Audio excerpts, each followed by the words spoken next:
அனைவருக்கும் வணக்கம். நாம் இப்போ பார்க்க போகிறது குரு பெயர்ச்சி பலன்கள் 2025. மனிதனுக்கு ஏதாவது ஒரு விடிவு வராதா என்பதற்காகவே பார்க்கக்கூடிய பெயர்ச்சிகளில் மிக முக்கியம் சனி பெயர்ச்சி, ராகு கேது பெயர்ச்சி, குரு பெயர்ச்சி. ஆனால் அதில் குரு பெயர்ச்சி என்றால் விசேஷம். குரு வந்தால், குரு பார்வைப்பட்டால் நமக்கு ஒரு விமோசனம் என்று எல்லோருக்கும் தெரிந்த விஷயம். அப்பேற்பட்ட குரு பெயர்ச்சி வாக்கியபடி ஆகக்கூடிய நாள் 13/5/2025, திருக்கணிதம் படி 14/5/2025. இதுவரை ரிஷபம் என்ற சுக்கிரன் வீட்டில் இருந்த குரு மிதுனம் என்ற புதன் வீட்டுக்கு போகப் போகிறார்.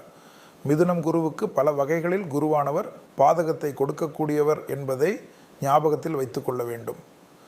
கிட்டத்தட்ட ஒரு வருஷம் இருந்தாலும் அதிசாரம் அதிமுக்கியமாக காணப்படுகிறது. இதையெல்லாம் கலந்துதான் நாம் பார்க்க போகக்கூடிய அமைப்பு. குரு பெயர்ச்சி வாழ்க்கையில் மேஷம் முதல் மீனம் வரை உள்ள ராசிகளில் என்னென்ன இம்பேக்ட் கொடுக்க போகிறார், அதற்கு உண்டான எளிய தெய்வ வழிபாடுகளை பற்றியெல்லாம் நாம் பார்க்க போகின்றோம். பொதுவாகவே குருஸ்தான பலத்தை விட பார்வை பலம் மிக முக்கியம். குருவானவர் மிதுனத்துக்கு 5ஆம் பார்வை ரொம்ப விசேஷம். துலாத்தை பார்க்க போகிறார். அதனால் துலா ராசிக்காரர்களுக்கெல்லாம் இந்த குரு பெயர்ச்சி ஒரு அற்புதம். அடுத்ததாக தனுசுவை பார்ப்பார். 7ஆம் பார்வையாகும் சமசப்தம பார்வை என்று அதற்கு பெயர். ஸோ தனுசுக்கும் நிறைய விஷயத்திற்கு நன்மைகள் ஏற்படும். அத்துடன் 9ஆம் பார்வையாக குருவானவர் கும்பத்தை பார்வையிடுகிறார். 7.5 சனியில், ஜென்ம சனியில் கஷ்டப்பட்டிருந்த கும்பராசிக்காரர்களுக்கு இந்த குரு பெயர்ச்சி ரொம்ப விசேஷம்.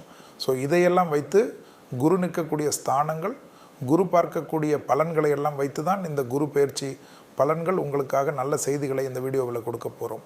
இப்போது அடுத்ததாக பார்க்கக்கூடிய ராசிக்காரர்கள் யார்? சிம்ம ராசிக்காரர்கள்.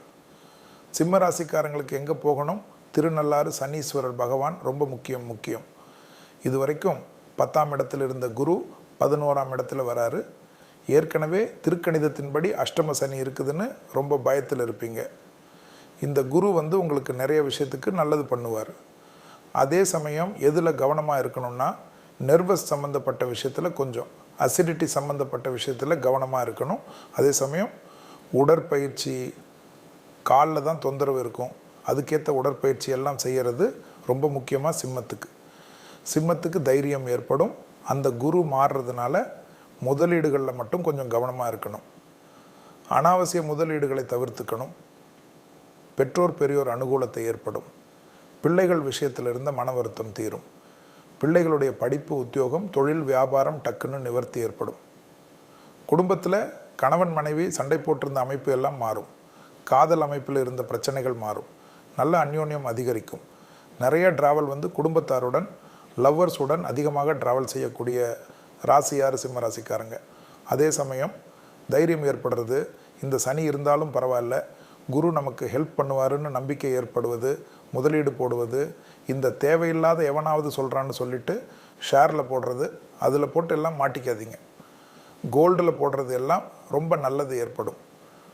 பிள்ளைகளுடைய படிப்பு, உத்தியோகம், தொழில், வியாபாரம், சிம்ம ராசிக்காரர்களுக்கு திருமணத்தில் இருந்த பிரச்சனைகள் நீங்குவது, குடும்பத்தில் அந்யோன்யம் அதிகரிப்பது, உங்களுக்கு நல்லதும் அனுகூலமும் ஏற்படுவது, தொழில் ரீதியாக இருந்த மன வருத்தங்கள் படிப்படியாக குறைவது, வாகனங்களில் மட்டும் வித்தைகள் காட்ட இருப்பது சிம்மத்துக்கு முக்கியம்.